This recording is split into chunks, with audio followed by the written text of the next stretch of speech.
do texto da palavra de Deus e aproveito, convido você a vir fazer parte do culto de doutrina. Nós iniciamos agora o livro de Tiago e já estamos no versículo de número 13. Nós estamos estudando versículo por versículo, e para quem não sabe, o livro de Tiago, ele é o provérbio do Novo Testamento, também dá a impressão pelos textos do livro de Amós, e também ele faz uso do Sermão do Monte. Para quem não sabe, Tiago, meio irmão de Jesus, ele não cria em Jesus, só veio crer depois da ressurreição, e passou a ser apelidado de joelhos de camelo, porque os seus joelhos eram muito inchados, inflamados, de tanto ele viver em oração. Então ele passou a ter o apelido de joelhos de camelo. E a sua morte por amor do Evangelho e ensinar aos judeus cristãos da época que estavam dispersos, ensinar tudo o caráter cristão. Ele teve uma morte trágica, foi jogado no penáculo do templo e apedrejado até a morte, mas não negou Jesus. Glória a Deus. Então você está convidado a vir, não porque sou eu que estou pregando, mas é porque a palavra que é aplicada é do Senhor Jesus.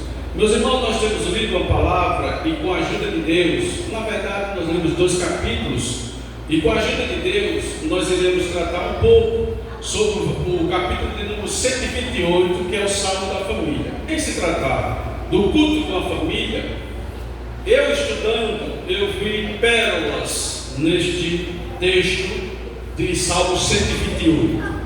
E esse é um dos últimos salmos, da terceira trilogia do Cantos de Romagem, que o autor é desconhecido, mas eu disse desde o início que as atribuições pela harmonia, pela forma em que é escrito o Salmo 127, dá uma ligeira entender que possivelmente tenha sido também o próprio Salomão, mas não é uma certeza, segundo também muitos atribuem o livro de Hebreus a Paulo, mas não se sabe ao certo, pela carta que foi escrita e a forma doutrinária e teológica que fala no livro de Hebreus. A gente tem aquela impressão de que tenha sido Paulo, mas sem afirmar para não se tornar uma heresia. E da mesma forma é o Salmo 128.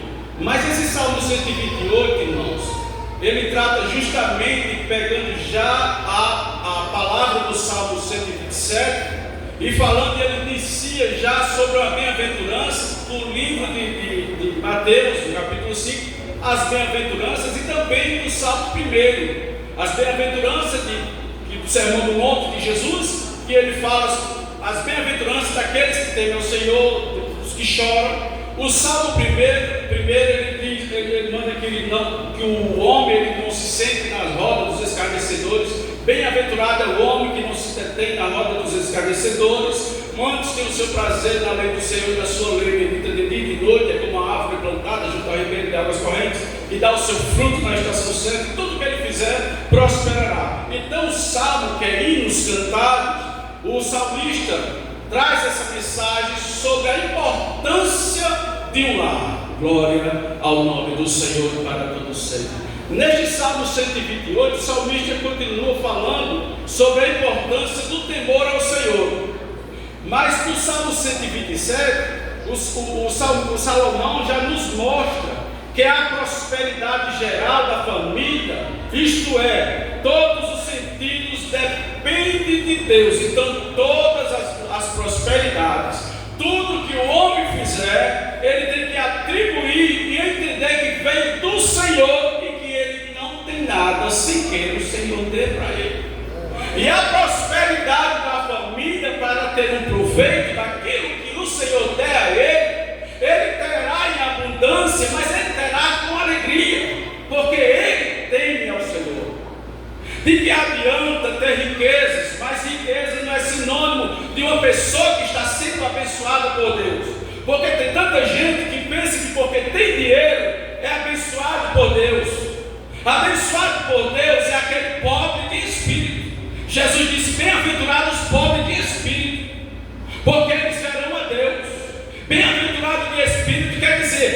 homem é feliz porque ele depende de Deus.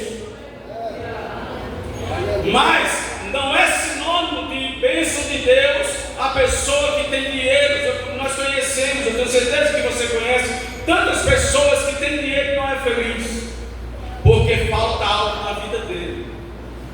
Falta temer a Deus, falta atribuir as suas riquezas a Deus. Nós vamos chegar aqui. É porque, irmãos, eu gosto de uma mensagem expositiva explicando para a igreja o que o texto quer dizer.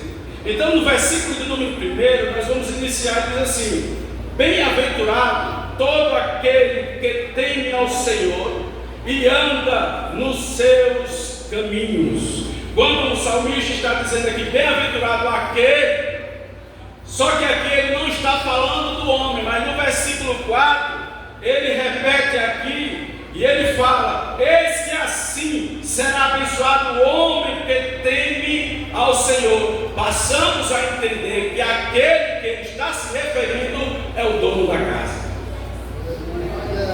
é o pai de família, que teme ao Senhor. Quando ele diz aqui, eu tenho um conceito que diz assim, aqui, o salmista, até foi Hernando Dias Lopes, ele diz assim: aqui o salmista nos mostra que a família só desfruta desta felicidade se viver no temor do Senhor. Por isso ele diz: como é feliz quem teme o Senhor e que anda nos seus caminhos. Eu contei aqui na sexta-feira no culto de doutrina que eu falei sobre o rico, e eu contei que tinha um homem muito rico, e ele passando de frente a uma ponte, embaixo tinha uma mulher, uma senhora, uma crente, varrendo o chão de debaixo da ponte, e varrendo e cantando com alegria. Não sei o hino que ela estava cantando, mas cantando e com alegria, louvando a Deus ali, varrendo embaixo da ponte. E aquele homem tinha acabado de receber um diagnóstico, era dono de muitas propriedades, era muito rico, mas ele não temia ao Senhor, ele não tinha esperança. O desespero bate quando não se teme ao Senhor, porque a esperança que está nas mãos de Deus aquela pessoa não tem, porque ele não teme ao Senhor, a sua confiança na sua prosperidade. Por isso que dizemos que a riqueza não é sinônimo de bênção de Deus, porque o sol nasce para o justo e para o injusto. E Tiago ele diz que o rico se gloria na sua riqueza, sendo humilde. Em outras palavras, obedeça a Deus com suas riquezas. Aí aquele homem olha e disse: eu não consigo entender, essa mulher não tem nada morando debaixo de uma ponte, e eu tenho tantas coisas, e ela me cantando feliz debaixo de uma ponte. E ficou curioso, desceu para saber o que era aquela felicidade daquela mulher. Quando ele chegou lá, ele disse: moça, eu vi a senhora cantando aqui alegre, a senhora morando aqui debaixo dessa ponte, qual é o motivo da sua alegria? Ela disse: é porque o Senhor Deus, que é provedor de todas as coisas e que cuida de mim e que eu dependo dele. E nesse momento o homem encheu os olhos, aceitou a Cristo e saiu crente. Porque a riqueza, dinheiro é bom, é muito bom, quem não quer dinheiro? Mas não é tudo. É melhor você não ter e ter a salvação em Cristo, do que você ter e não ter a salvação em Cristo. Riqueza sem a presença do Senhor não serve. O Espírito Santo de Deus me faz lembrar agora Eclesiastes 5:19. Ele diz: ao homem achei uma boa e bela coisa, é o homem desfrutar e gozar do suor do seu trabalho, feliz será. Mas ao homem a quem Deus, ele deu riqueza, além dele dar, ele ainda alegra o coração, porque ele teme ao Senhor. Então, bem-aventurado e feliz será o homem que teme ao Senhor e anda nos seus caminhos. Mas deixa eu dizer uma coisa, mais um conceito. O conceito de temor, muita gente pensa que temor é ter medo de Deus, mas vai muito além de ter medo de Deus. Deus ele não quer que você tenha medo dele, ele quer que você tenha intimidade com ele, como filho amado dele, que ele salvou dando seu filho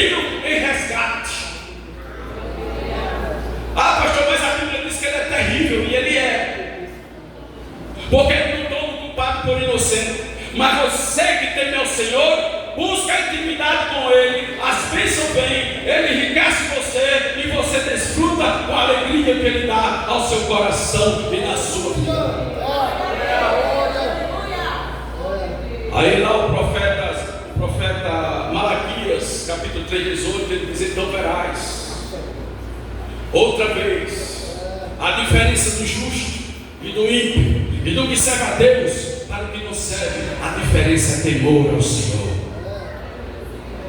Então ele está dizendo aqui que não é para você ter medo, mas o que é que envolve o temor ao Senhor?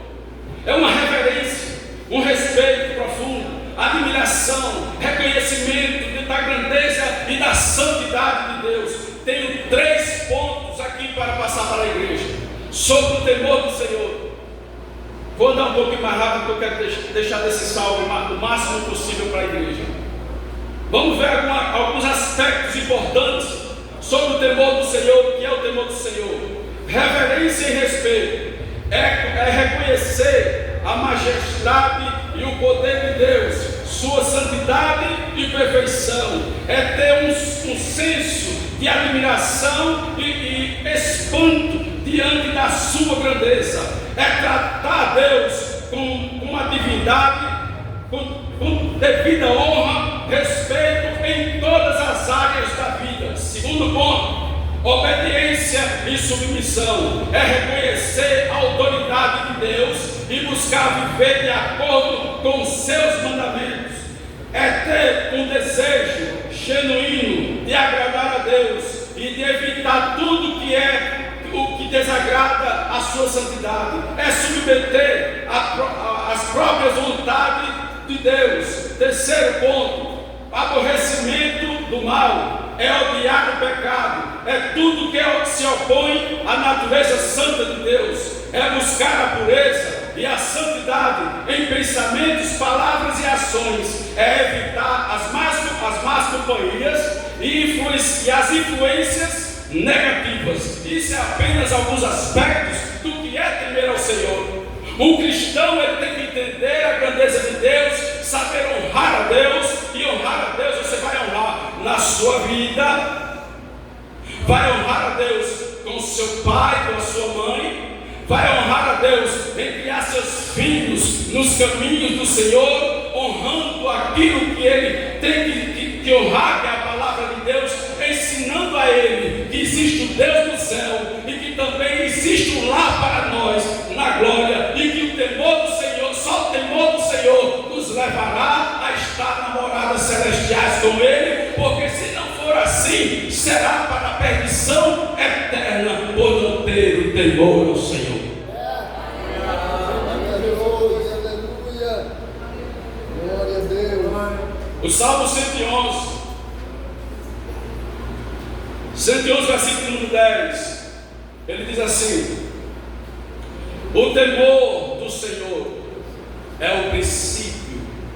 Irmãos, eu costumo dizer aqui nos meus sermões, na sexta-feira, que não tem como lermos a palavra, ver o que ela está escrito, que está escrito para mim, está escrito para você. Mas para quê, pastor? Para praticar, para não ser um ouvinte esquecido. Quando o pecado bater a porta, quando o desespero bater a porta, quando a fé falhar, quando a esperança se desvanecer, você vai lembrar das palavras do Senhor, e isso vai ser alimento para você se erguer de novo, porque você pratica a palavra de Deus. Vai ser uma injeção de ânimo e você dizer: eu vou me levantar, porque o Senhor é comigo.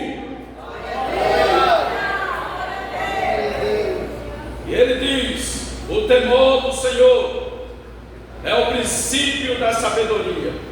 Todos os que cumprem os seus preceitos, olha só, é preciso observar a palavra, irmãos, e guardar no seu coração. Ela tem que ser doce ao nosso paladar. Nós temos que ter um coração quebrantado, um coração de carne, não de pedra, para que a palavra de Deus ela entre, venha germinar, e nós venhamos a fazer uso dela dia após dia. Eu tenho sempre ensinado aqui, olha, queira ser um crente melhor do que você é hoje. Hoje você é um crente de uma forma, amanhã queira ser melhor do que o que você é hoje. Isso é praticar a palavra de Deus. Porque se eu escutar essa palavra, eu estudar essa palavra, e nada em mim mudar, irmãos, e se ela não mudar, nada mais muda. Nada mais nesta terra tem poder para mudar o homem, a natureza humana, sem que seja a palavra do Senhor. Mas para ela mudar, eu e você, nós temos que querer ouvir, guardar e praticar. O profeta Ezequiel, no capítulo número 2, o Senhor disse para ele, não está no escrito, disse: filho do homem, levanta-te e põe de pé. A Bíblia diz que ele se levantou, e o Senhor disse para ele: olha, come o que veio, come do roubo que eu te der, come, enche o teu ventre e as tuas entranhas do roubo que eu te der. E a Bíblia diz que Ezequiel comeu, e era doce como mel, e era na boca dele doce como mel. Assim tem que ser a palavra para mim e para você. Aleluia. Glória a Deus. Ah, Espírito Santo. Ele diz: os que cumprem os seus preceitos revelam bom senso, ele será louvado para sempre. Deus nunca pede a você para cumprir a sua palavra sem o benefício. E quando você cumpre a palavra de Deus, os benefícios que Ele manda atingem o casal, os filhos, os netos, os amigos, os parentes. Por quê? Porque você será um homem abençoado. Você será uma mulher abençoada. O seu lar será um lar abençoado. E todos os que estiverem ao seu redor vão usufruir da bênção que você é.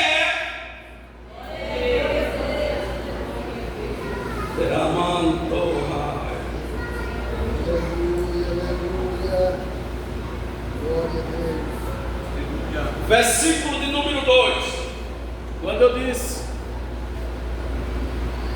que às vezes as pessoas têm as coisas e atribuem a si próprio, têm riqueza, e diz que é sinônimo de bênção.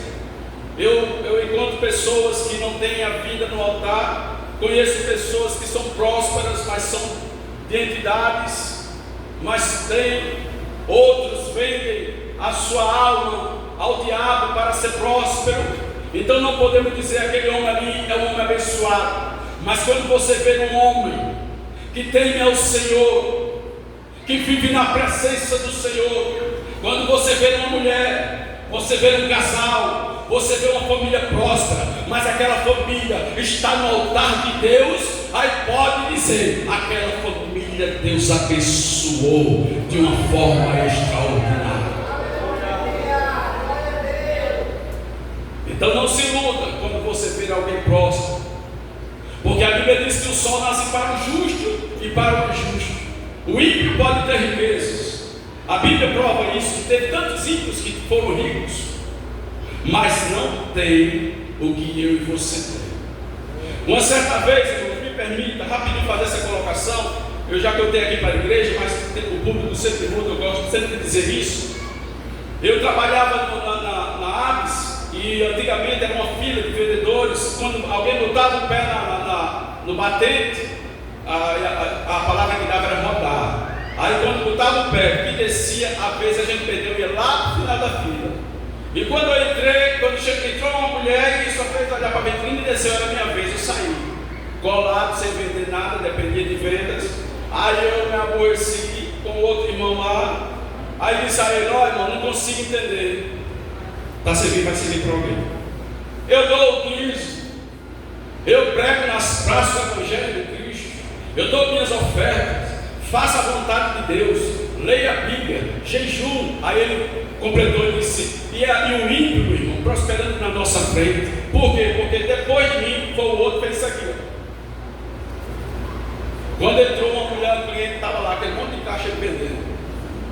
Aí a gente olhou assim e falou: mas eu sou crente, eu deveria ser próximo, porque ele está sendo próximo. E eu não. Aí subi para o estoque e fui cantar hinos e ler a Bíblia, 100 anos. Aí quando foi à noite, minha esposa já sabia que eu ia direto para o culto, para a igreja, no tirão do osso, trapiche. Dei a Bíblia debaixo do braço, fui lá, não era auxiliar, era membro ainda. Dobrei os joelhos, orei, chorei na presença do Senhor, me encostei na parede, fiquei assistindo o culto, escutando o culto, e já continuando de dar glória a Deus. De repente, o saudoso pastor Lourenço chamava o cunhado dele de pastor de São Paulo, mas não era pastor, porque ele carinhosamente falava assim com o cunhado dele: vamos ouvir o pastor de São Paulo. E ele começou a pregar, e naquele meio ele disse assim: olha, você diz assim, não apontou para mim, mas tem direção como está tendo hoje aqui. Ele diz: olha, você diz assim, eu jejuo, eu prego, eu dou meu dízimo, eu faço a vontade de Deus, eu leio a Bíblia, e o ímpio prosperando na minha frente. As palavras que eu tinha dito de manhã não agradaram a Deus. Aí ele pausou assim, e eu já estava chorando, porque Deus fala e a gente sente Deus falando conosco. E eu já chorando assim, ele pausou e disse: só, irmão, que ele não tem o que você tem. Pausou de novo e disse: salvação e vida eterna. Eu dobrei os meus joelhos e fui pedir perdão ao Senhor, e nunca mais me aconteceu. Porque o ímpio não tem o que eu e você tem: salvação e vida eterna. Versículo de número 2: porque comerá do trabalho das tuas mãos, feliz será e tirará. Aí lá em Deuteronômio, é esse aí que eu quero passar para a igreja. Lá em Deuteronômio, capítulo número 8, versículo número 18, ele diz assim: não digam, pois, no coração, a minha capacidade e a força das minhas mãos ajuntaram para mim toda esta riqueza. Aí o Senhor diz: antes lembrem-se do Senhor, o seu Deus, pois é Ele quem dá a vocês capacidade de produzir riqueza, confirmando a aliança que jurou aos seus antepassados, conforme hoje se vê. Então é o Senhor que me dá a capacidade de ter o que você tem. Então ele diz: olha, não esqueça que é o Senhor que lhe dá a capacidade de você juntar, de você produzir e ter as coisas. Porque Salmo 24, ele diz: do Senhor é a terra e a sua plenitude, ou seja, tudo. O mundo e todos que nele habitam, porque ele firmou sobre as águas, fundou sobre os mares. Então a plenitude é de Deus. A capacidade de termos alguma coisa é do Senhor. Aí Salomão percebeu que ele, devido à sua riqueza, toda a sua riqueza, ele viu que tudo era vaidade. Ele viu que tudo que ele tinha, as riquezas, as esposas e concubinas, em número de 1000, entre esposas e concubinas, o homem mais rico da época, não tinha rei mais rico do que Salomão. Mas a Bíblia diz, lá no capítulo 2, versículo número 1, versículo 1 e 11, ele diz assim: eu disse a mim mesmo, olha o que é que ele diz. Eu disse a mim mesmo: venha, experimente o prazer, descubra as coisas boas da vida, mas isso também se revelou inútil. A riqueza que ele tinha, se não fosse a salvação do Senhor, tudo é inútil. Aí o versículo número 11 ele diz assim: entretanto, quando avaliei tudo que as minhas mãos haviam feito e o trabalho que eu me esforçara para realizar, vi que tudo era inútil e correr atrás do vento. Não há nenhum proveito que se faz debaixo do sol. A melhor riqueza. Os irmãos no estranho tomando assim, sabe? Porque eu estou tomando medicamento que recebe muito a boca, a garganta. A maior riqueza que nós temos é o temor ao Senhor. Por isso que ele diz assim: pois comerás do trabalho das suas mãos. Mas aí ele não dá só essa promessa de comer do trabalho das suas mãos. Ele diz: feliz ou bem-aventurado serás, e te irá bem. Ou seja, o Senhor vai estar com você nos seus projetos que você fizer da sua vida e do seu trabalho. Mas como, pastor? Coloque tudo na mão dele. Não adianta você dizer e querer usar suas forças. Viu o que Salomão disse? Viu o que o autor do Deuteronômio disse? Não adianta as nossas forças, tudo é inútil, porque tudo é dele.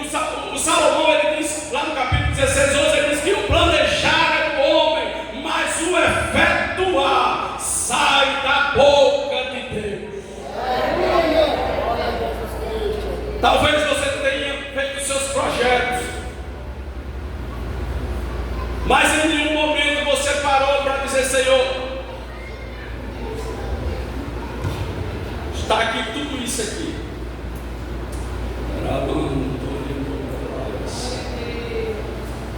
Está aqui o Senhor. Tudo isso aqui eu consago a ti. Que da tua vontade, o que o Senhor quiser, responde para mim na forma de bênção. Ele vai olhar de lá, vai dizer: agora eu vou andar com ele. Agora eu vou andar com ela. Porque agora ele está sendo pobre de espírito. Porque esse termo pobre de espírito, algumas pessoas usavam, até mesmo usei muito, quando eu vi uma pessoa ruim, uma pessoa má, e a gente dizia: rapaz, você é pobre de espírito. Não, irmãos. Ele precisa ser pobre de espírito. Pobre de espírito é aquele que depende totalmente de Deus, sabendo que temendo a Ele, as suas bênçãos são providas. Mas vamos para frente, irmão, senão a gente já está na hora de terminar. Eu preciso continuar aqui. Eu vou entrar para o versículo 3. Tem alguma coisa aqui no versículo 2, mas eu quero entrar nessa parte aqui, e aí eu encerro para a gente ir para nossos lares. O terceiro, ele diz assim, só apenas 6 versículos, mas eu estudando, Deus foi me revelando, foi me dando mais assuntos, e aí eu fui acrescentando aqui. O terceiro versículo, ele diz assim: a tua mulher. Aí isso aí passa também a entender que ele diz aquele. Ele estava falando com o esposo, o pai de família. Então ele diz aqui: a tua mulher será como a videira frutífera no interior da tua casa, os teus filhos como plantas de oliveira ao redor da tua mesa. Aí o Salmo 128, ele descreve totalmente as bênçãos, que são 3 pontos especiais. Quando ele diz aqui: a tua mulher será como uma videira frutífera, nada faltará em suas mãos. Será aquela pessoa próspera, porque além do marido, temer ao Senhor, obviamente ela será aquela mulher adjuntora que ajuda o seu marido também e cria seus filhos no temor do Senhor. Então ela será o quê? Uma videira frutífera. Ela dará frutos, porque ele está também no temor do Senhor. Os seus filhos como plantas de oliveira. Os irmãos sabem que a oliveira é uma árvore muito frondosa, muito consistente. Então ele fala que os seus filhos como plantas de oliveira no interior da casa. Quando o salmista diz aqui no interior da casa, eu quero que ele estava se referindo aqui. Ele estava falando que muitos já se esqueceram. Porque quando ele diz assim, são como plantas de oliveira ao redor da tua mesa. Mesa fala de intimidade, não é só o leito matrimonial, mas a mesa é o lugar de comunhão com a esposa e seus filhos. Café da manhã, meu filho, minha filha, minha esposa, vamos tomar um café da manhã aqui. Mas sabe o que é que acontece hoje nas famílias de hoje? Faz o meu pratinho e vou para o meu quarto comer. Perderam, irmãos, o sentido da bênção de Deus na mesa, família, onde ali vai consagrar o alimento, agradecer em uma oração o sacerdote, ou a esposa, ou o filho. Lá em casa, geralmente eu faço, minha esposa faz, minha filha faz, meu filho é casado, mas quando está conosco em casa, fazemos também a oração, agradecendo pelo alimento, de manhã, meio-dia. A gente só não come juntos na maioria da semana, porque a dona trabalha fora, meu filho trabalha fora. Mas quando estamos em casa, o nosso almoço é na mesa, sentadinho, agradecendo a Deus, conversando como família. Por isso que ele fala aqui, ó. A videira será como oliveira ao redor da tua mesa. Isso fala de intimidade do pai com o filho, da esposa, da mãe com os filhos, do esposo com a esposa, da esposa com o esposo, em viver um relacionamento harmônico e temente ao Senhor e servindo e andando na sua presença. Assim será o lar que teme ao Senhor.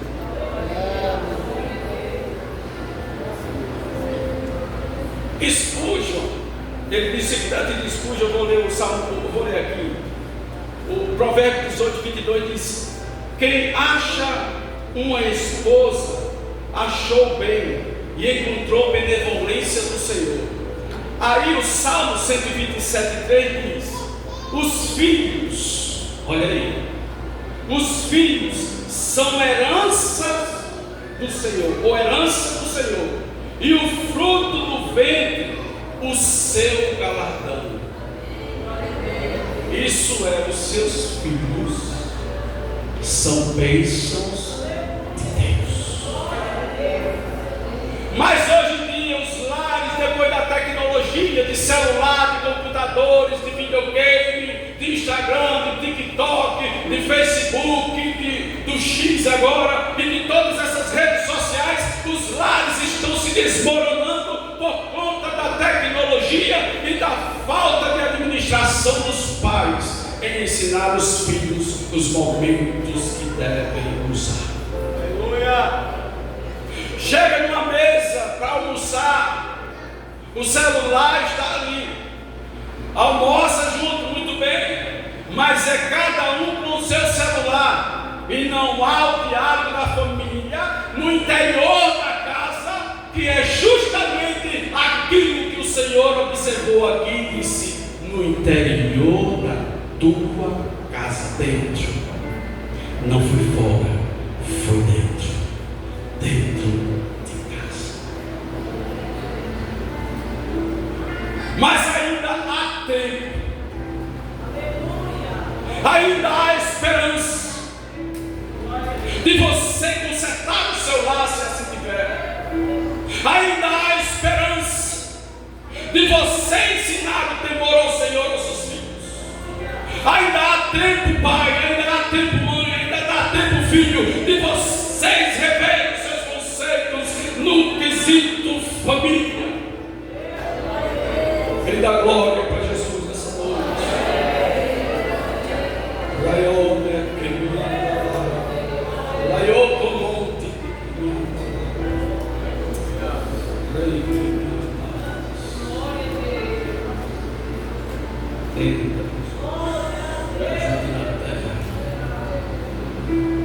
Tem lares aqui. Oh, Jesus, me ajude na terra. Que é mais uma aparência de que me dá lá e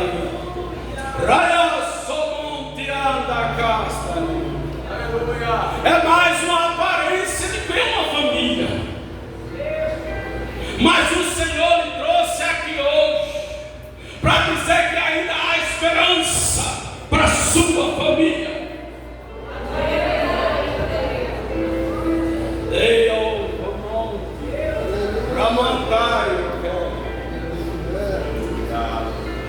Espírito Santo.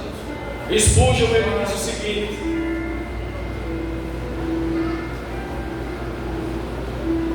está correto ele quando ele diz que para alcançar a plenitude da felicidade terrena, o homem não deve estar sozinho. Uma companheira foi necessária no paraíso, e certamente ele não é ela não é menos necessária fora do paraíso.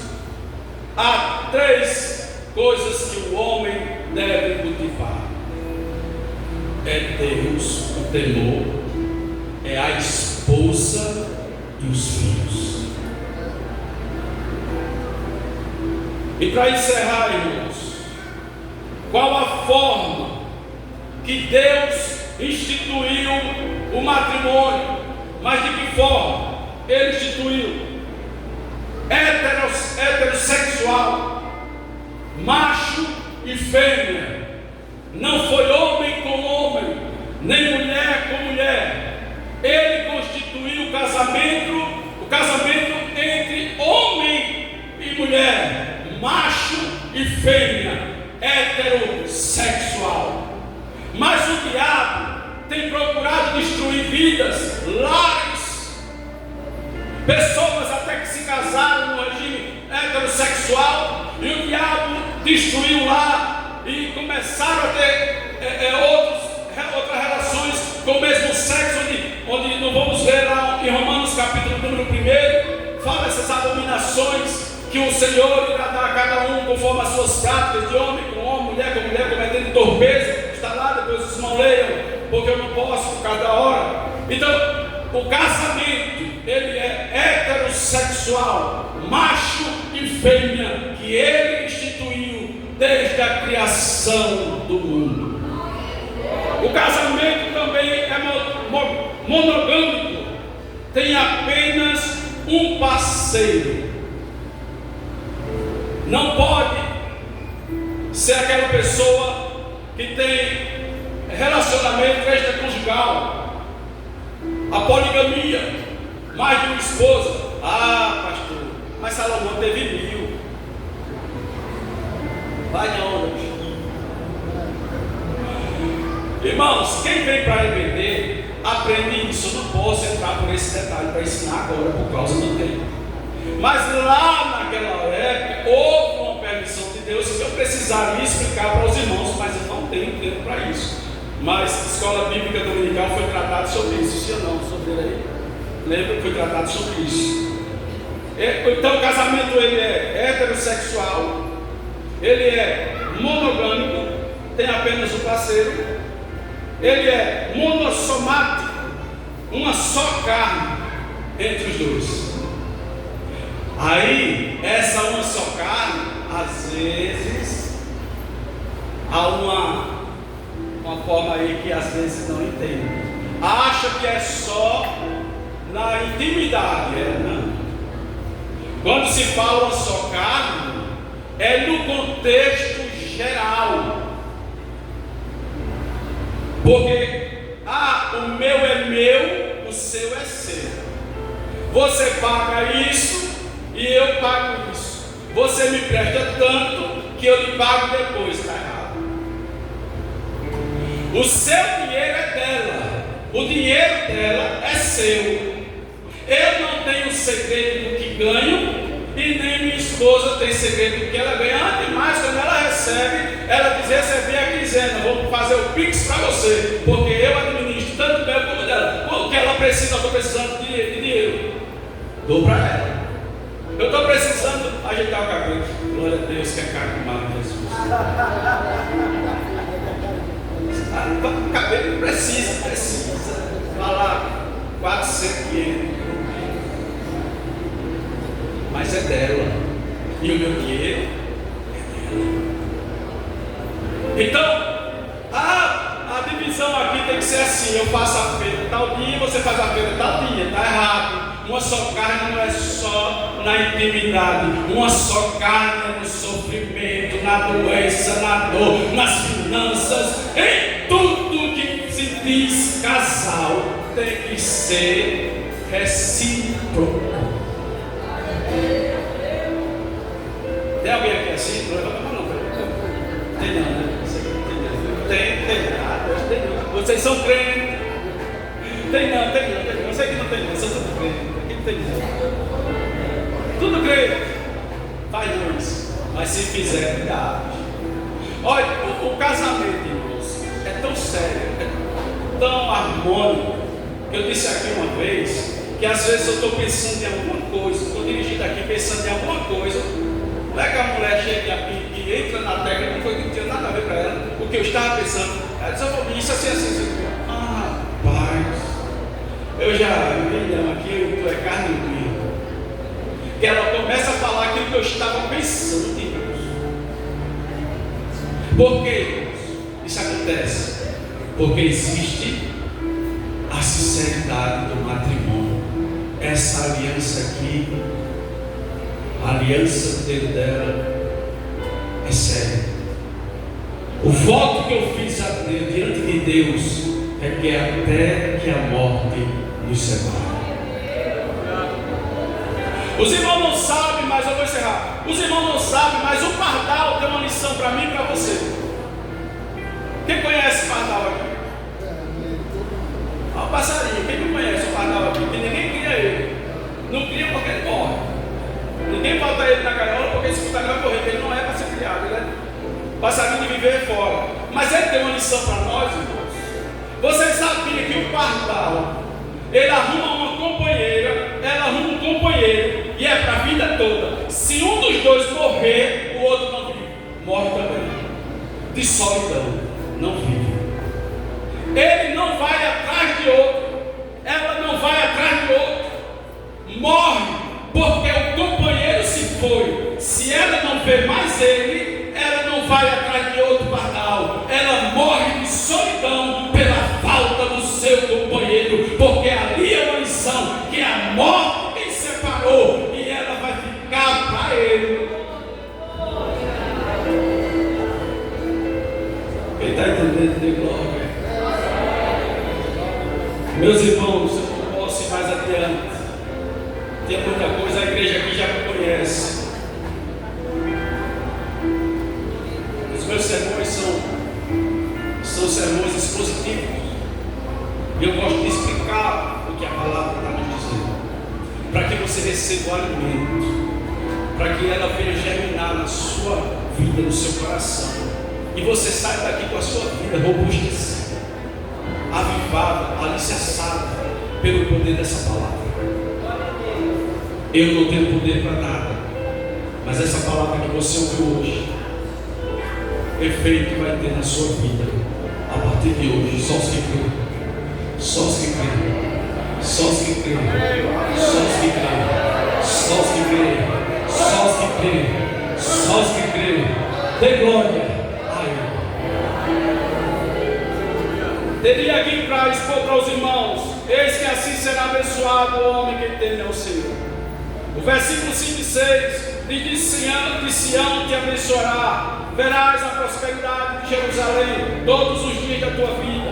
o 6 diz: e verás os filhos de teus filhos, a paz seja sobre Israel. De Sião era de onde vinham as bênçãos, era de onde ficavam os templos, e dali vinham as bênçãos. Então daqui de Sião você vai sair com a bênção.